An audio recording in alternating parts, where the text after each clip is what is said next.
Welcome, sentient beings from all known universes and beyond. It's time to activate your cranial downlinks and prepare to receive a raft of discussion on a cosmic ocean of science fiction and fantasy topics, interviews with local area genre devotees, and insightful prognostication by our soothsayers of science fiction, our forecasters of fantasy, and any other beings that happen to get caught in our gravity well. This is the Galactic Driftwood Podcast. Well, now we just need a show that lives up to the intro. No, indeed. Hello out there, and welcome to the first episode of the Galactic Driftwood Podcast. I'm Bill. I'm John. I'm Charles. I'm Audie. And hopefully we'll provide some entertaining information and thoughtful discussion in each of our podcasts going forward. I think we should start off with a little background about ourselves. Indeed. Let the audience know who we are. So, John, why don't you take me it? first? All right. My name is John Powers. I am a professor of anthropology at the University of Nebraska, Omaha. I am a paranormal investigator. I am a field investigator for the Mutual UFO Network. I do cosplay with a group called the 402nd Guardians. Star Wars, cosplay. And I run a small nerd page known as Just Another Nerd Thing. Please feel free to join. All right. It's on Facebook. Just look up Just Another Nerd Thing. Just Another Nerd Thing. All right. Well, I'm Bill Newman, and I've been a fan of science fiction since I was probably 9 or 10. Started out with Lost in Space, moved to Star Trek, and just was hooked from there on out. And I do cosplay as well. I'm a member of the Steampunk Society of Nebraska. So I do a lot of steampunk along with my wife. And we also cosplay Doctor Who quite a bit. I do a War Doctor cosplay, and Linda does several of the female characters that have been companions or friends of the Doctor.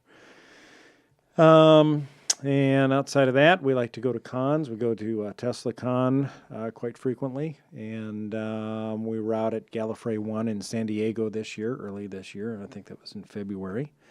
Had a great time there, and going to British Fest that's coming up in a couple of weeks, I think, with you guys. And so I just love watching science fiction and talking about science fiction. So that's kind of my history in a nutshell. Charles? Yeah, I don't quite have the credentials. So, for a living, Your I'm pedigree is fine. We love you just as you are. Anyway, for a living, I'm an engineer. Yeah. But and I think I've always been a sci-fi fan. I don't think I've ever delved into it As fanatically as we fanatically, have. and be honest, from talking with you guys. It's like, by the end of the day, lately, you don't know. You might have a blue I head. have missed out on a lot of stuff just because I have not given myself the opportunity for the exposure. Right. I've also, I think, in my time, have been overcritical. I probably will always be, but you guys have talked me into watching and paying attention to things that normally, left on my own, I would have set aside too early. Right. Sometimes you got to stick with something for the first few episodes, just because that's when a lot of the characters are getting their legs right and starting to learn their stuff. So, Indeed. Right, and that's what we expect of our audience. Right. Stick with us, because hopefully it'll get better from here on out. All I right. think that's about it for me. Okay. Awesome. For the moment. Miss Audie. Yeah, I'm Audie Thacker, and I'm here too. I've been a sci-fi fan since age 6. Not quite as obsessed with it as most people. That's hard. As we are. Yes. That But I'm hurt. learning. That hurt I'm me. changing my ways. Yes. You said the guy who's going to be dressed up as a cowboy in a in a sci-fi sometime. thing. Yeah. Going- I have dabbled in cosplay. Yeah. a little And you're bit. going to TeslaCon this I'm year. going to TeslaCon, Nice. probably as a cowboy, Yeah. but it's a period Yeah. equivalent costume. So. Yeah, so TeslaCon's an annual convention, full immersion kind of convention in Madison, Wisconsin. And what was I going to say about that? Oh, so this year the theme is the Battle of Britain. And so it'll be, pretty much anything but kind of concentrated on, I think, military theme stuff. But pretty much anything goes. Yeah. So it should be a lot of fun. So it'll be Audie's first trip. Yep. And John's going as well. John, it'll be your first trip. Yes. And tell us about your costume that you're planning. I am planning a steampunk techno mage. Nice. I'm planning several, which I actually need to confer with you about the engineer idea I have. Okay. But it's like I still have the Dorian Kettletop, which is your Right. basic rogue kind of guy. Rogue steamship or airship captain. Yeah, just rolling around. Almost like a pirate, Yeah. a drunken pirate. If he cared, he would be a pirate. But yeah. Right. Yeah, but you see where I'm going. Yeah. Not a persona. None of these personas are ones that I've cultivated much, but we'll see. We'll see how that goes. Right. Mostly, I'm a Jedi Right. in terms of my cosplay. But Well, this weekend, this is a new day. that weekend at TeslaCon will give you a lot of time to perfect your Indeed, persona, indeed. your backstories. Taking my Jedi with me anyway. So Nice. Yeah. Yeah. Well, and the other thing is too, they have a professional photographer there that has a green screen, and then he's got like a computer and a book with like 1,000 backdrops, and so if you have different cosplays that you do, you can bring them, go down and select what background you want and whatever pose you want to do, and they'll put you right in it. And they add like firing, flares to guns, like you're shooting the guns. They can put a flare on it like it's just fired. They can do all kinds of stuff. They put, one year they put my wife Linda in the arms of an octopus. So, yeah, Well, so that'll be fun. that'll be neat. Yeah, and the vendor room at TeslaCon is amazing. The vendors they have there, top-notch quality, really cool stuff. Hats that look like dragons' heads. Yeah, you name it. If you're looking for holsters, bandoliers, you're looking for outfits, hats, whatever, boots. Bill likes his steampunk. Is basically the message we're getting here. Yeah, I mean a lot of cool stuff there. So, but anyway, so that's kind of a brief introduction of all of us. There's one person you haven't met yet, Allison Betty. She's going to be an intern. But there's two of them, Bill. No, it's one person, Allison Betty. Her name's Allison. Her name's Allison. Yeah, Allison Betty. So, anyway, she'll be here. She'll be starting next weekend Okay. Yeah, we'll ask her when she or gets next here. podcast. Yeah. So we'll get to the bottom of it. Apparently, John thinks there's two for some reason. Maybe you're having double vision. I've met her. Two? Her name is Allison. Two. Alice There or are two of Allison? them, Bill. Allison. Two. All right. Well. All right. So where are we? Comic-Con. All right. We just attended a Comic-Con last weekend. Yes. And what was your impression of it? John was there for all 3 days. Yes. I loved it. All day, every day. Yeah. Man, I was tired. Now you did a panel there, right? Yes, I did. What was your panel about? Space travel. Real space travel. Like most of the space travel you see in science fiction is impossible.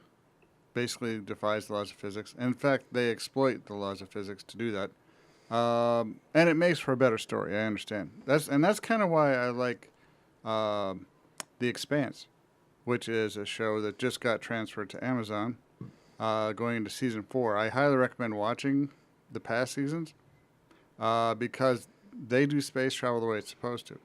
Yeah. If to speed up, you have to, Accelerate. Accelerate, and the Gs. acceleration does things to your body. Right. And it's like to slow down, same thing. You have to turn around Right. and you're thrusting in the opposite direction. And it's very good scientifically. Right. I like that. And when you're not thrusting, you're free floating unless you have gravity boots.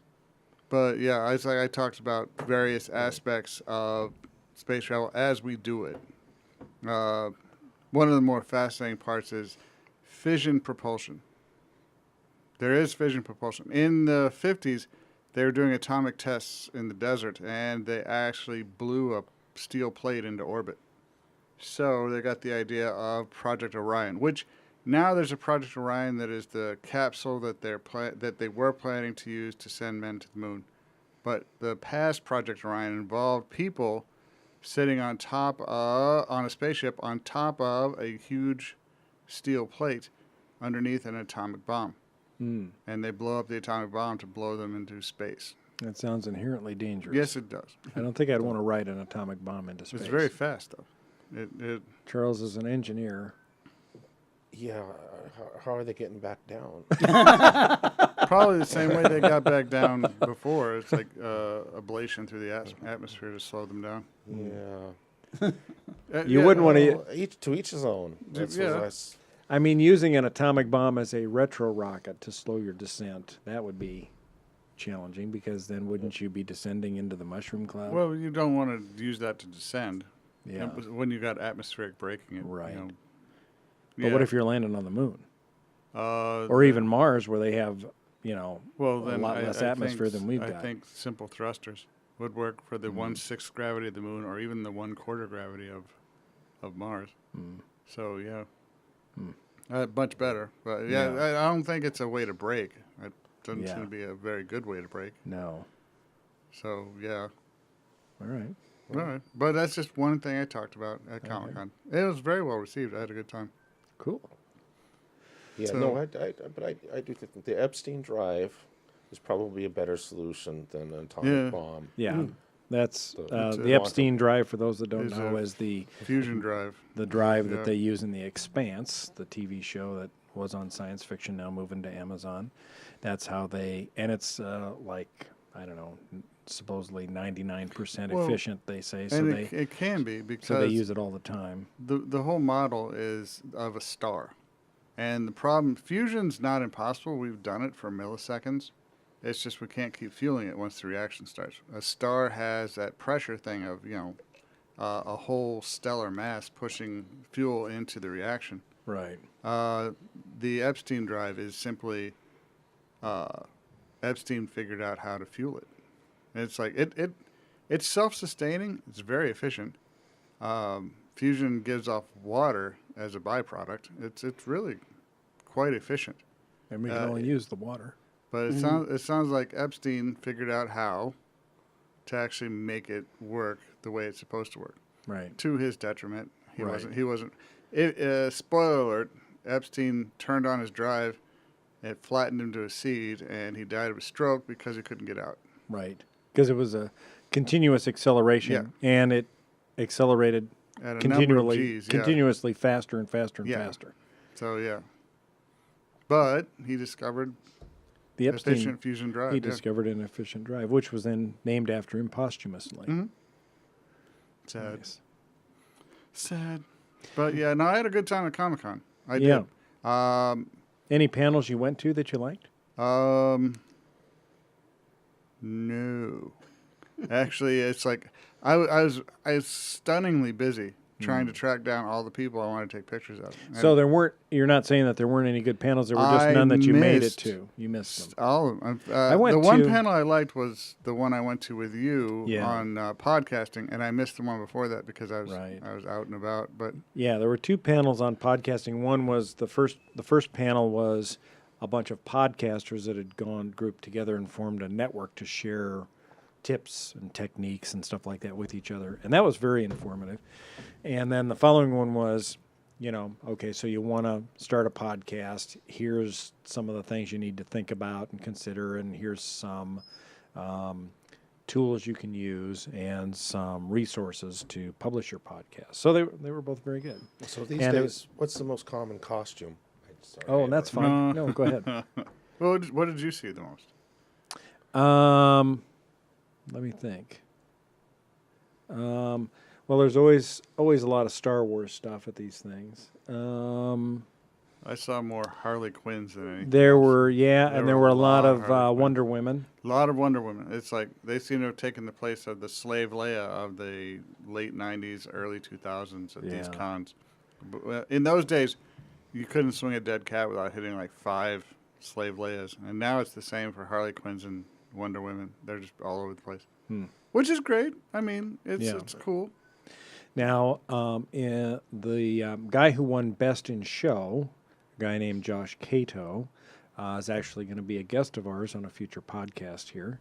And we're going to talk to him. He's been doing cosplay for a number of years, and he's a little bit different from the way John and I do our cosplay, because John and I buy our outfits from somebody else, so somebody else sews them together and makes the material, and then we buy that because we're busy and we're lazy. Well, I think I have a great Jedi and you have a great War Doctor. Yeah. Yeah, we don't go into cosplay competitions because we didn't build it. And it's like, and I fully appreciate that. Yeah. It's like the love that goes into some of these costumes is intense. A lot of people put hard work. And Josh is one of these guys. So he taught himself sewing, and I mean, now he builds all of his own costumes. And they are awesome. They're amazing. Amazingly detailed. And I mean, to the point where, like, he lines the inside of the pockets, which you would never see in a cosplay.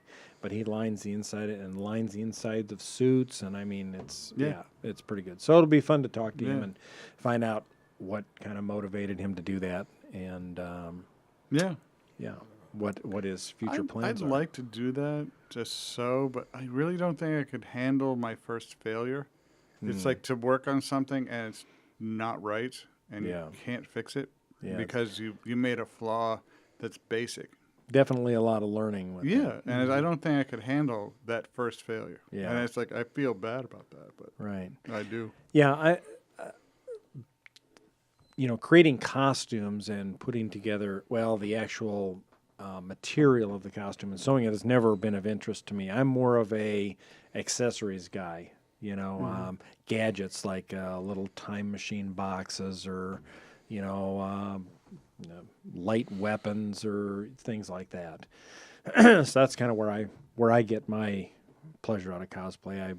I buy the clothes and then I build the accessories for it. The goodies. So, so that's what I enjoy. Yeah. So that was Comic-Con kind of in a nutshell. And then, of course, 2 weeks from today, actually, is British Fest. And we're actually going to be doing an episode of this very podcast there live. So that should be kind of exciting. Hopefully it will be exciting. All right. And we'll be able to interact with a live audience. So we're going to have to station a security guard at the door and make sure that they, liberate everybody from any fruit they might have so that they're not throwing it at us on stage. They are pretty good about such things. I have done podcasts from British Fest before. They're good people. Oh, and we're going to have buttons, Galactic Podcast buttons for people to wear. So that'll be really exciting. I actually worked on the template for that last night. So, well, excellent. Can't have enough buttons. Can't have enough buttons. No, it's all about the bling. Yeah, it is. It is. It's all about Yeah, touching a piece of galactic driftwood. that's right. Yeah. That's right. Feels woody. Yes. Well, it's driftwood. Yes. We're slipping into murky territory, shall we say? All right. Well, shall we move along? Yes. So let's move along. Let's talk a little bit about some breaking news. I don't know if you guys had heard about this, but HBO has just placed a series order for a series called The Nevers. It's by Josh Wheaton, who you will probably recall as a creator of Firefly and Buffy the Vampire Slayer and Dollhouse, which I never watched. It was a good show. Yeah. Good. The Nevers is described as an epic science fiction drama about a gang of Victorian women who find themselves with unusual abilities, relentless enemies, and a mission that might change the world. So I kind of like the sound of this because it kind of, to me, I start picturing steampunk right away because it's Victorian. Victorian science fiction. Victorian science fiction. So I'm already pretty excited about this. And, you know, what's not to like about relentless enemies? I'm John's not a fan of relentless enemies. You're not? Not really. Well, I'm talking about in science fiction, though. I mean, what would Star Wars have been without Darth Vader? Well, that's true. That is Right? true. Right? But And actually, it's not just relentless enemies, but it's epic enemies, right? They have Yeah. to be larger than life villains. but Because you can have somebody that's relentless, you know, like a mosquito, but Yeah. hardly epic, right? well, okay. Okay, Well, so you're implying already a Vader level. no, I'm not. I'm just saying it says right here relentless enemies. It doesn't say epic, but I'm hoping. I have a bit of problem with You need relentless for there to be character development. yes, If it was just epic, right. you The could just character kill might him be off killed off. every episode. Kill off the villain, you mean? Yeah, Yeah. Well, that's not fun. and I guess my only concern is I like shows where it's unpredictable. There's a villain, but the villain could get killed, or some of the heroes could get killed. Like, Yeah, I like shows where, because after a while, you know, although I like regular cast, it's like I like to see that I there's, do. You there's get a chance. You get used to regular cast, but like with the original Lost in Space, you knew every week, no matter what the preview was for the next I week, no would matter have what disaster they danced faced. in joy if that whole ship blew up. If the Jupiter 2 had gone up in just a pillar of flame, I would have been, yes. You hated that show? I thought it was was tedious and Well, pedantic, and When I was a kid, I'm I using loved big it. words to say it sucked. Yeah, when I was a kid, I loved it. Now, when I look back on it, it's pretty ridiculous. I did Actually, you know, if you watch the first few episodes, And you showed me that you did, and they're right. the It's like, first few episodes were very serious, and Dr. Yes, Smith they was a much darker was character. darker and much less ridiculous. Yes, he was. and- He was actually very serious. He Right. was very, very on point to Yeah. what you would expect him to be doing, and it's actually very good. And then someone Then it started got smoking ridiculous. the ganj It- and doing whatever it is that they ended up doing for what 6 seasons. Yeah, I got to be very campy. Almost like after episode 3, it was like, Yeah, I know. It's It like- started taking a turn for the worse, yeah. which is sad. It- But about that time, Well, they were letting kids watch this thing, though. I mean, that was meant for a Yeah. kid. It's meant. it's for a meant for kid. family entertainment. So kids Yeah, so you and can't family. have the bad guy be too bad. No. But Star Trek did it in Yes. a way that it stimulated adults without being Pedantic. something that kids didn't like. Because I love Star Trek. Yeah, right. It's I a did. little preachy sometimes, the Star Trek. Well, yeah, but it's not That's- campy. It was never really Welcome, campy. wasn't meant welcome to to be. humanism. Yeah. What do you think that we do as humans? Now, I had It's an like- aunt who was born in the 20s Uh-huh. and was a Star Trek fan. So Oh, yeah. it appealed to adults as well. Yeah. Yeah, So right. You don't, it doesn't have to Whereas- be stupid to be good science fiction on TV for kids. yeah, And that's Right. the unforgivable sin of Lost in Space, the original, Yeah. yeah, is that it decided to cater to the lowest common denominator. yeah. Sadly, it worked. Yeah. Well, and, you know, initially, when Doctor Who first came out, it was targeted towards children, but it was meant to be educational. And the Doctor was supposed to be more like he was supposed to have more of a educational role. So they were doing a lot of things where they were going back in history and talking about things in history and stuff like that. And then, of course, it evolved over the years to be more more entertainment. But It's just like the History Channel. Into the timey-wimey good time that it is now. yes. Yeah. Big fan of the new series. And Well, speaking of the yeah, new series, I got something. you got a here little tidbit to throw in. Well, it's for you, actually. It's like, actually, you are a fan. I mean, I'm a fan. I like Doctor Who. But I'm a huge fan. the 13th Doctor Yep, Jodie Whittaker is a woman. a woman, and that's a paradigm breaker right Yeah, there. I think that's great. I think it's going to. Is she going to have a companion? Is it going to be a man? She's actually going to have 3 companions. There's going to be I guess the an older 11th Doctor guy had Pond and Rory. Yeah. It ended up that way. There's an older guy that looks like, I'd say he's maybe in his 50s, and then there's a woman, and then another younger guy. I'm trying to picture him in my mind. I can't. So they have But there's 3. I know there's 3 of them, and I don't think we know their names yet. I don't think, unless Comic-Con in San Diego is happening this weekend, so they may come out with that. Well, this is where I got this. It's Okay. like they at Comic-Con International, the Doctor's famous villains will not be there. There will be no Metal Men. There will be no Daleks. There'll be none of the traditional villains. Right. There'll be no traditional situations. Oh. There will be no anything from the past. This will be, and they're doing this on purpose to make Doctor Who watchable by new audiences. And I agree with this completely. Because even, I understand the Daleks a little bit, but I also know there's like a 50-year history of the Daleks. Yeah. And it intimidates me to feel like I've missed 50 years of the past. Yeah. And it's like, and then during these episodes, they talk about like time wars and things that happened way back. It's like, did I miss that? Well, the Time War actually was only talked about in the new series. It doesn't matter what it is. Yeah. It doesn't matter what it is, if it happened or if it's something that's just in the past. I feel like I can't catch up. Okay. So this is an effort to make people feel like they can watch it without having to study 50 years of Doctor Who lore. Right. And it's a good idea. It is. Yeah. I like it. No, I think it's good because I think it'll force them to come up with new stories.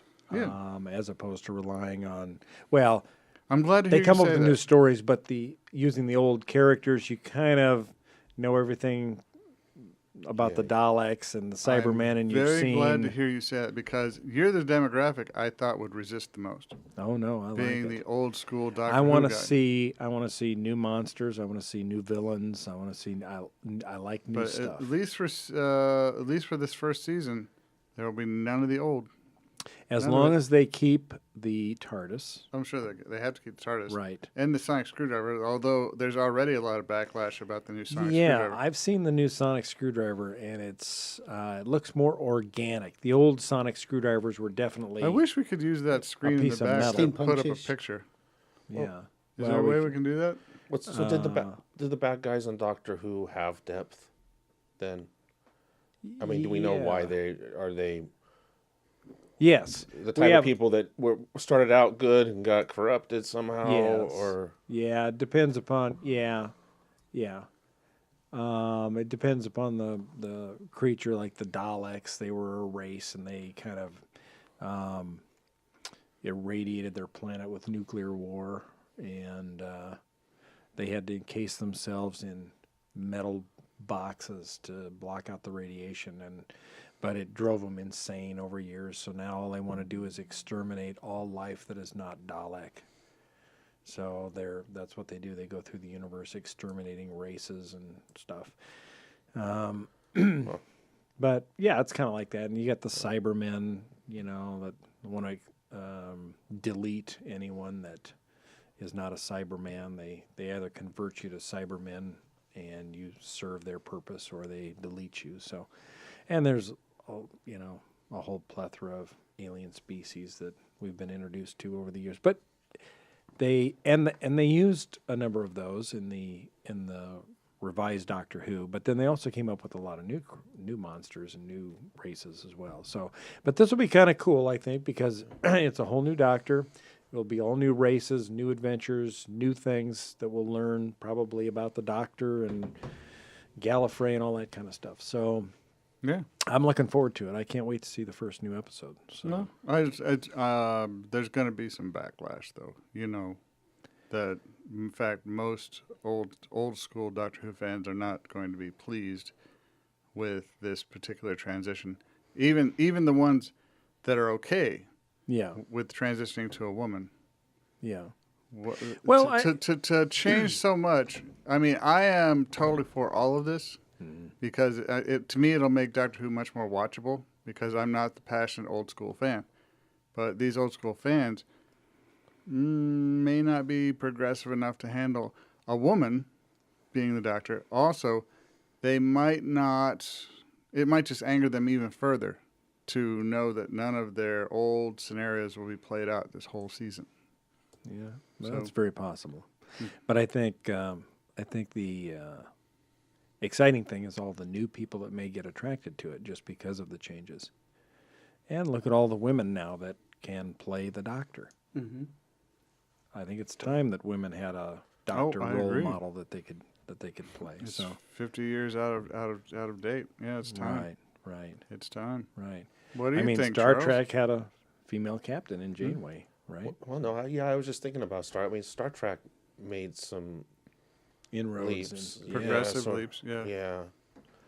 So, and I'm not aware of a backlash, but I wasn't paying attention to that kind of thing at the time yeah.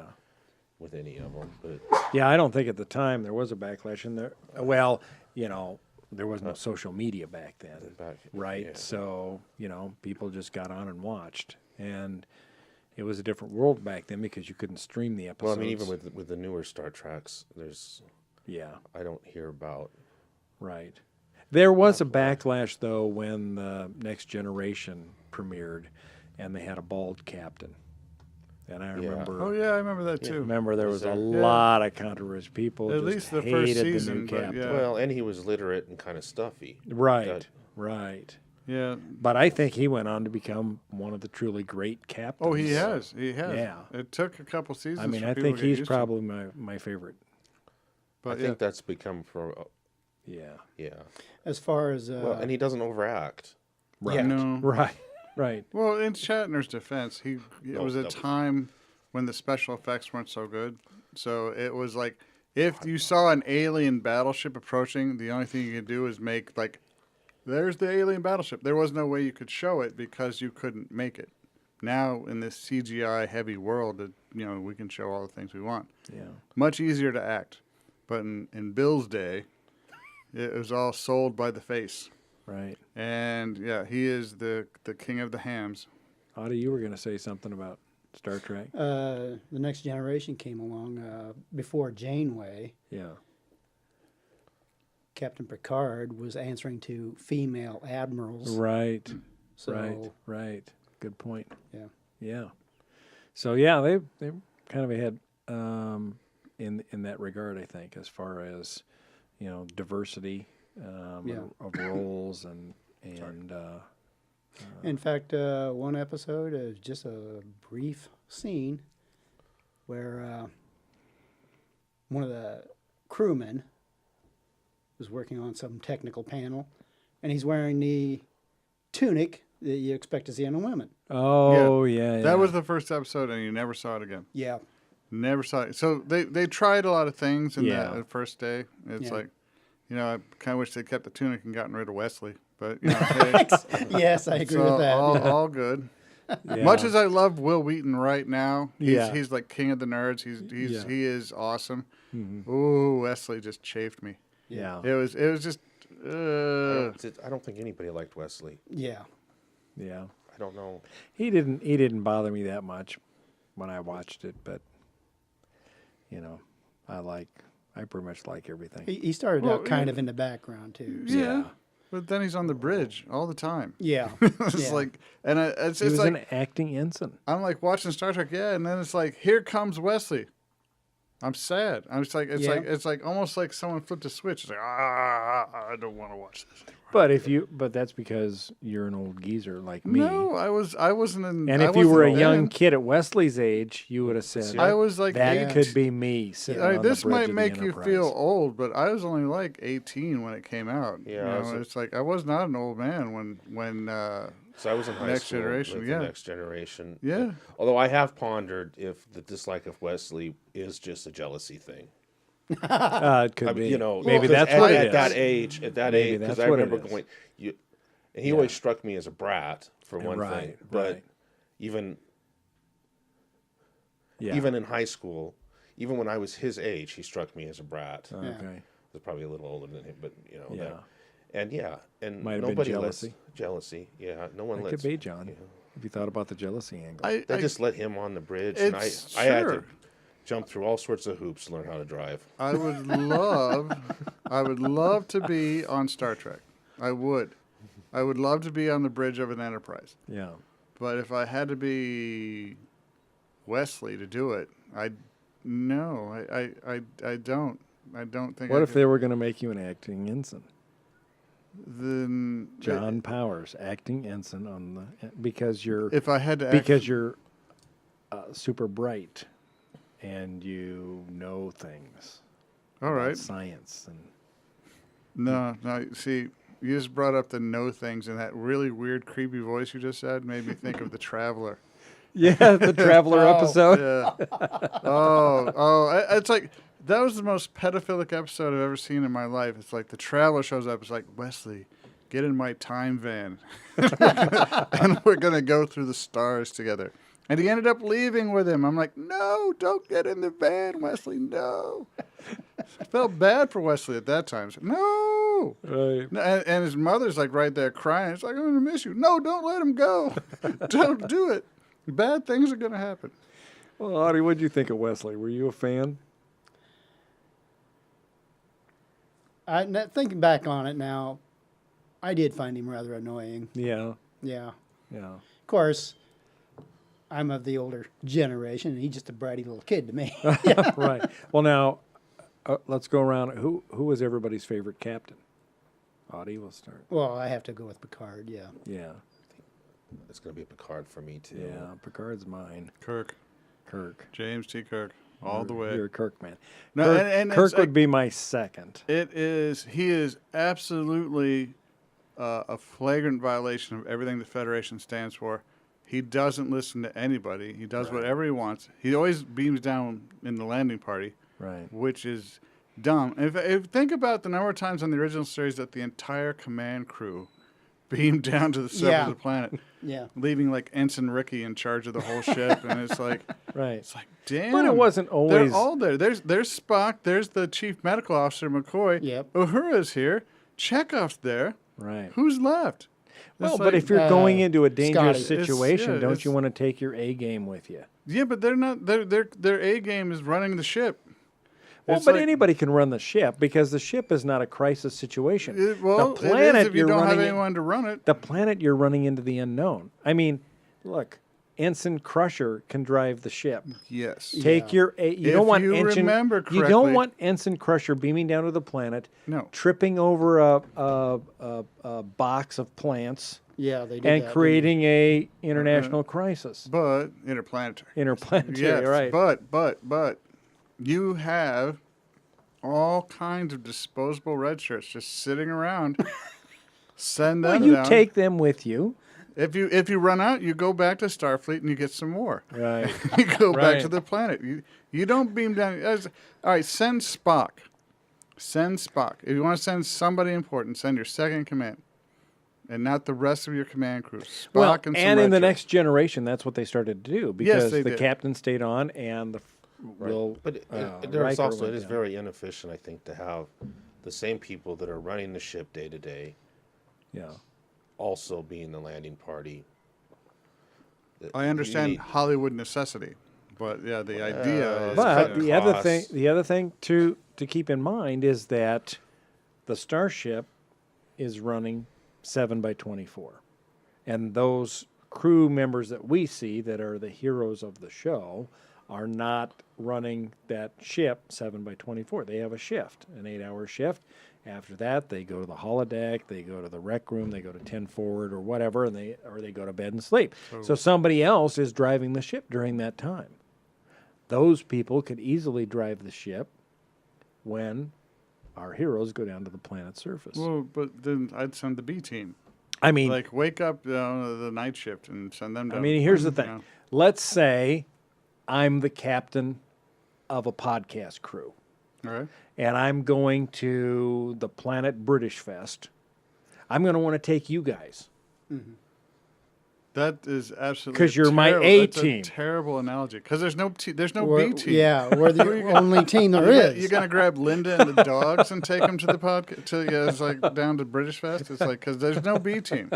There's only the A team. Or there are but the interns. If we got the interns, but let's say we had a B team, I'd still want to take my A team to the remote planet because it's unknown, and I want my top guys there. I want to know, I want Spock with his tricorder scanning for alien life forms. I want Dr. McCoy analyzing the biology. I want, Sulu and Chekhov looking for things. Well, if there, but now if there's even the slightest chance of dying at British Fest, I don't think you're. Yeah, no, I I don't think think you're. You're taking red shirts. I'm not going. Yeah, because I think if there's anything dangerous happens with this podcast, like Yeah. we're sending Betty. Yes. No, it's Allison. But the intern. There's the two of them, Bill. interns- Okay. but Her name's yeah, Allison. There's two of them, Audie. Her name's Allison. I could say it again. I can can I? do it. But either way, okay, so anything dangerous. the Allison intern- Betty is now our red shirt. So Yes. There you all go. right, All right. She's our red shirt. all right. So yeah. Okay. All right. Well, let's move on to my next story because there's more exciting news in the world of sci-fi. HBO seems to be getting into sci-fi heavily, along with Amazon and Netflix and everybody. HBO has nabbed a new script by J.J. Abrams with a series pickup, apparently without even a pilot being done. Sources previously have described the show as being centered around a world's battle against a monstrous, oppressive force. It's called Demimonde, which is French for half-world. Almost sounds like the Upside Down from Stranger Things. Do you guys Well, watch Stranger Things? I have no idea. Well, I what love Stranger Things, but it's like that's about the most vague Yeah, I know. description of a show Right, I've ever right. heard. Well, it says here there's more. The word comes from Alexandre Dumas's Les Demi-Mondaines and refers to a distinct circle or world that is often an isolated part of a larger world. No, The half world. I don't know. but Maybe they're leaving it's it J.J. Abrams. vague in case it falls by the wayside and everybody will forget it quickly. maybe. But Right. it's J.J. Abrams, and he I hope it's not a world does pretty because good. J.J. Abrams doesn't understand distance. In Star Wars, J.J. launched the super weapon in The Force Awakens, Mhm. and it immediately annihilated like 9 or 10 planets. He obviously doesn't understand what light speed is. And in fact, it's like if you think about Star Trek Beyond, Into Darkness. He had the Enterprise leave the Klingon Empire and arrive at Earth in about 5 minutes. So, and you don't think about it when you're watching the movie, but then you sit back if you're the kind of fan that likes to pick at things like me. Yeah. No, the Klingon Empire is very far away. Right. Weeks at full warp. Yes, there they are. Yeah. 15 minutes later, crashing into Earth. So JJ doesn't get distance. So I hope it's not a world that's supposed to be far away because he just doesn't really quite grasp the Well, concept. maybe we just didn't see a lot of that time. The other thing is, I heard a solution the other day on that it might be more efficient as a kind of a surface area problem. It's rather than send people to Mars, to just cut our planet in half or quarter. And send one half somewhere else. Yeah. Now you've decreased With the gravity, but with a you've nuclear increased- bomb. with a nuclear bomb. Yeah. There might be some sharp corners there. Yeah. That, I mean, Right. the flat earthers might have a point. At that point. But, First of all, no, they don't.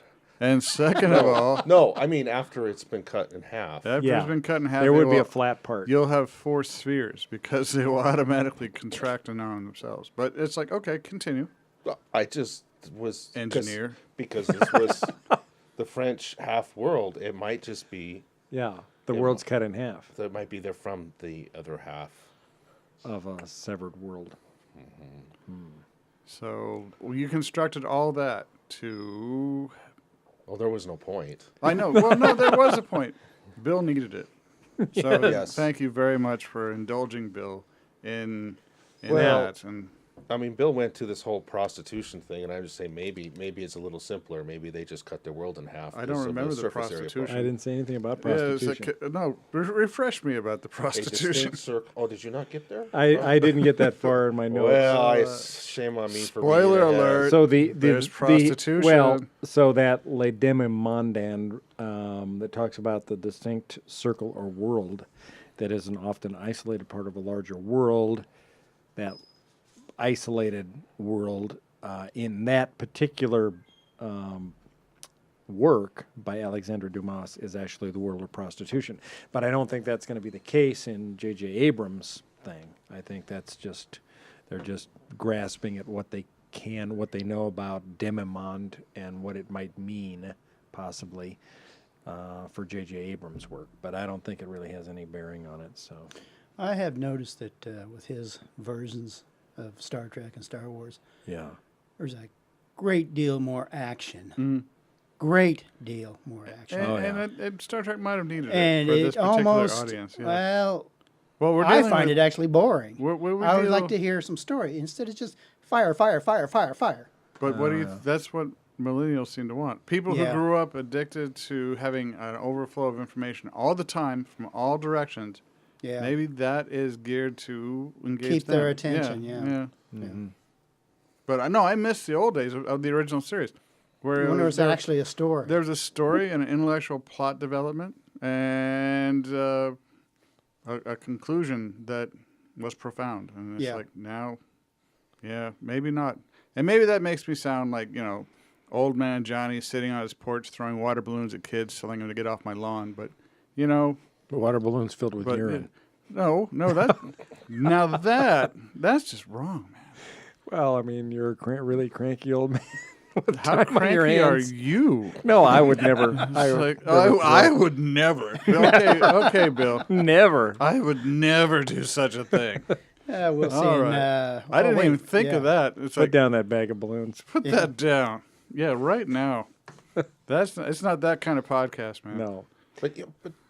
But yeah, with the violence, and because none of these shows have had the, the gun lobby or the anti-gun lobby, or a phaser collection on Sundays. Right. I don't think. You're talking about the Just newer violence in versions general. of the. Yeah. Yeah. Phaser collections on Sundays? Instead Well, of the gun collection. So, Ah, okay. yeah. Come to our phaser show. Yeah. Yeah. But Tired some- of the 3-day waiting period? Come to our phaser show. We will Yeah. be glad to sell you. A phaser. Yeah. 100% legit. Come on down. Yeah. But you're talking about for the. well, I just saying I don't care much for Commentary or I don't plot? care. I don't care much for gunfights and sci-fi Yeah. either. I don't. Well, Or- now, what do you think about the gunfights in The Expanse? Because. I think there's too many of them.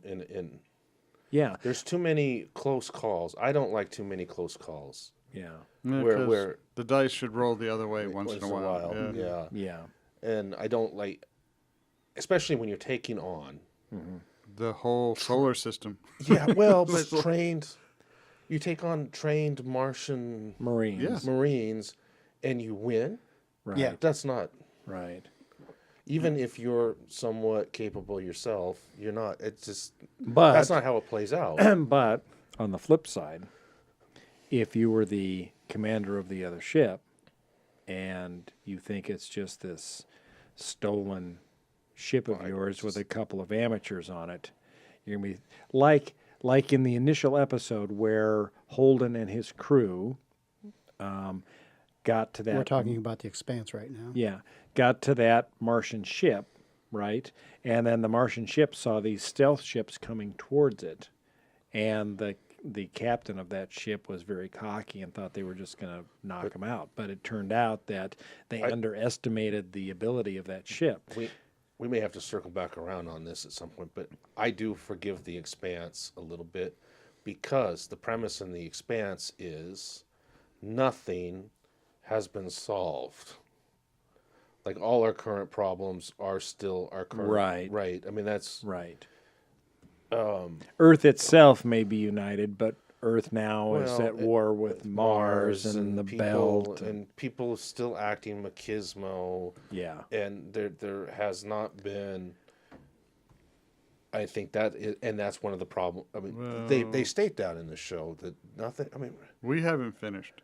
And it's like, well, I feel there's some things coming up that are that at least some of these story plot lines have to have a finale.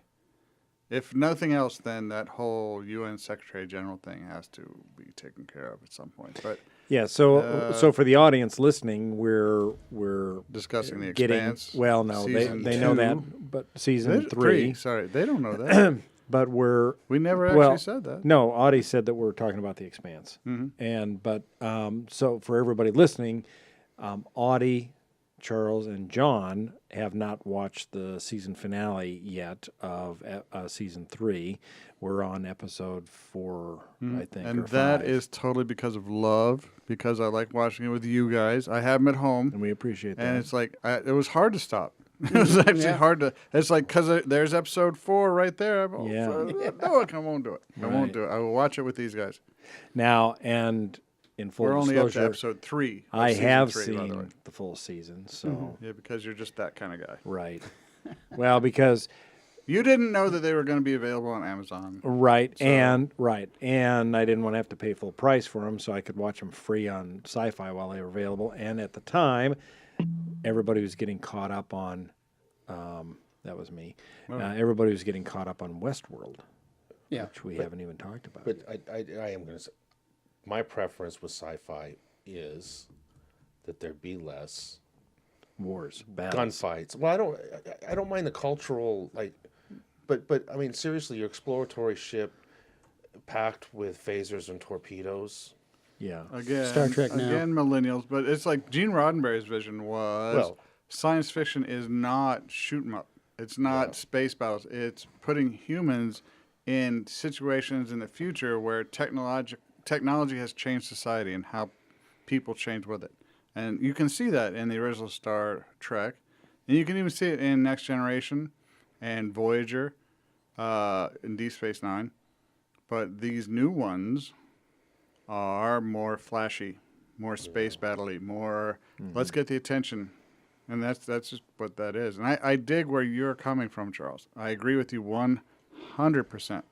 That's Damn where millennials. well it's All violence. well it's that's what were we giving them? I mean, we sit them down and we used to they sat us down in front of TVs Yeah. that had like very little to watch. Now they've got like 300 channels plus phones that have access to all the things, and it's like they're not capable of knowing. When to turn away from the screen. Yeah, Yeah. and they Suppose. they like bright lights and heavy sounds and they Instant gratification. when you grow up. I'm good with that too. When by you the way. grow up playing Grand Theft Auto, you think the only use for a crowbar is for hitting prostitutes with. So it's like, it's a whole different world. There's the prostitution. We came back to it. Yeah. Good. I'm glad. Recycled. We were leaving that hanging. I'm glad that we took care of that. It's all done. Now, I know you guys well enough to know that you're all fans of both the original and the remake of Cosmos. Yes. With Neil deGrasse Tyson, the remake. There's news now that Cosmos has been renewed for a second season by Fox and National Geographic. And again, Neil deGrasse Tyson will be hosting as he travels through space and time to uncover the universe's ultimate wonders. So I'm looking forward to that. Oh, I am too. That'll be huge. I mean, the original was incredible when it came out. The remake blew my socks off. So I'm plays looking really proper forward homage to Carl Sagan. Yeah. While also introducing new graphics Yes. that illustrate his points. Because if you go back to look at some of the Cosmoses, the effects were the top of the line for what for they the could late do then. 70s. Yeah, but it's like It's definitely it's Warren. not. Yeah, I'm going to expose my shame here. I have actually never seen the original Cosmos. oh, that's a treat. I know You should. of it, Yeah, but yeah. I'd watch it. It's Yeah. it's actually pretty good. yeah. I have to It's find it. Especially if Sagan's your homeboy. yeah, Which you- is you're what your wearing shirt the says. shirt. Yeah. You got it on. Yeah, I got it. You're wearing the shirt. You have to. It's like, damn. Not even watching Cosmos. It's like you should take off that shirt. Well, But don't. yes. With Carl Sagan, he would show up on the Tonight Show with Donnie Carson. Yeah. I'm 6, 7 years old. And I would sit and just listen to every Mesmerized. word. I was mesmerized Yeah. by Carl Sagan. He had a charisma. Yeah, He did, and he talked about science, and he made me believe that we were going to live. But another season Yes. Because at that is- time, the Yeah. nuclear war was very real. Yeah. And it's like, I'm kind of still surprised we didn't have a nuclear war. Well, it's But not like- over yet. Well, it's more, it's and much more stable than it was at that time. Yeah. But it's like, I honestly thought that the world was going to end. And he kind of talked to me in Cosmos and other things I heard him in. And I believed it wasn't. Yeah. I believed that people And could there be were- rational. there was a and glimmer I of hope there. Yeah, there was a glimmer of hope. Exactly. Yeah. Well, and that was Star Trek's whole And theme. surprisingly, he never shot anybody through the whole series. No, not once. Right. There wasn't. Yes. Right. I think he almost shot Einstein with an arrow in one episode to illustrate Newton. Did he almost shoot Newton? I think so. Yeah. All right, but no, I get where you're coming from. There's no flashiness. There's no, Well, And there's Neil a little- deGrasse there's a Tyson the little same gore. way. Never shot anybody. He almost clubbed a wolf with a burning stick, but Right. never shot Well, he was anybody. defending himself. Well, There yeah. is a little violence and It wasn't like he was 'cause it's going after historical baby violence, seals. so- Yeah. yeah, Yeah. and it had a purpose. So It did. I'm pretty excited to see what topics they'll cover because the first one was sort of like laid a foundation for people that don't know much about science. It kind of walked them through,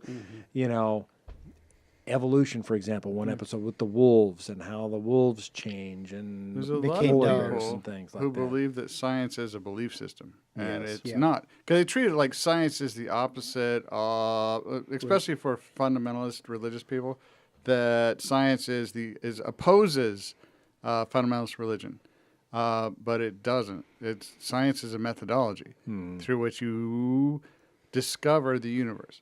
Falsifiable, testable, Repeatable. repeatable information. Yeah. And that's all there is. And they hear the theory of evolution and they think it's just a theory. Theories are science's best understanding of how things work at a given time. And when you start making laws, and we don't make laws anymore, there's no more laws because laws are hard to change. It's like the law of gravity. Does gravity act exactly the same all over the universe? No, it does not. There's places where it acts differently. Therefore, how can there be a universal law of gravity when gravity isn't universal everywhere? So, theories. You made a noise. There was I a think noise. there was a okay. car I'm okay. outside. I heard a I'm noise. okay. I'm okay with whatever. No, please. I want more law. Yeah. You want more order? More You- law you- and order. You Well, want and you want A to equal B all the time. No, that's okay. You want a more but consistent. That is how I make a living. So Yes. Yeah. Does no. does math always work? No. Well, it should, at least for you. I'm talking like there's situations where. But no, you're right. But no, yeah, it's really easy to fall under the illusion that gravity feels the same everywhere because we're only here on Earth, and it feels different if you're someplace else. Well, in truth, we don't know what gravity is. It shares a lot of traits of acceleration, but it's not acceleration. It seems to get more intense the more mass that's in a certain place. Why? Time moves slower the more mass there is in a given place. Yeah. We don't know what time is either. So it's like, there's so many things we don't know about all this, yet we made a law of gravity. I know what time is. It's up in my spice rack upstairs. It's Isn't that thyme? no. If you pronounce it as that, I think you're going to get punched. Boy, that's some serious spice people that would be mad about that. Yes, they're Yes. out there. Yes. There's people, Man. you say that to a chef and he's going to be like, WTF, dude. Whack. Get out of my kitchen. I would just turn to him and say, why'd you decide to go into a field that's loaded up with drug addicts? And I'd leave. Have a nice day. Right. Yeah, most kitchens, man, you don't want to really meet the people that work there. No. I'll tell you that right now. 25 years in the restaurant business. Yeah. Yeah, you don't want to meet them. Trust me. Just eat it. Anyway. Don't say I want to meet the chef. No. Just eat it. Right. You know, then go home and Eat be it and be happy with what thankful. you ate, and Yeah. don't ask questions you don't want to know the answers to. Just don't. It's bad. All But right. there's my Johnny's little piece of wisdom for the week. Nice. There you go. Don't ask. Well, let's see. I think it's about time for us to wrap up our first show. All right. We've been going at it for about an hour now. So I think we want to thank our listeners for hanging in there with us. Hopefully you enjoyed our first attempt at podcasting. Yeah, I think we did pretty well. I had a good time. You did hit guys? record, right? Ooh. I'm hoping you did. We'll know soon. Yes. And then next time, we'll be back here. We'll be talking about British Fest, which will be almost upon us. It's 2 weeks away now. So our next podcast, we'll talk about British Fest and what we're going to be doing there. Because in addition to broadcasting a live episode of this podcast, John and I will be doing a couple other exciting things, which we won't talk about now. We'll save it as a surprise for later. Yes. At the moment, it's a surprise to even me. So we will see. All right. So thank you all for joining us. And this is Bill. This is John. Charles? Audie. And we'll wish you a happy week, and we'll talk to you next week.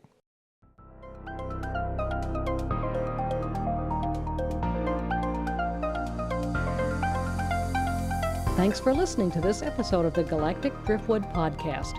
For more information and past episodes, please visit our website at galacticdriftwood.space.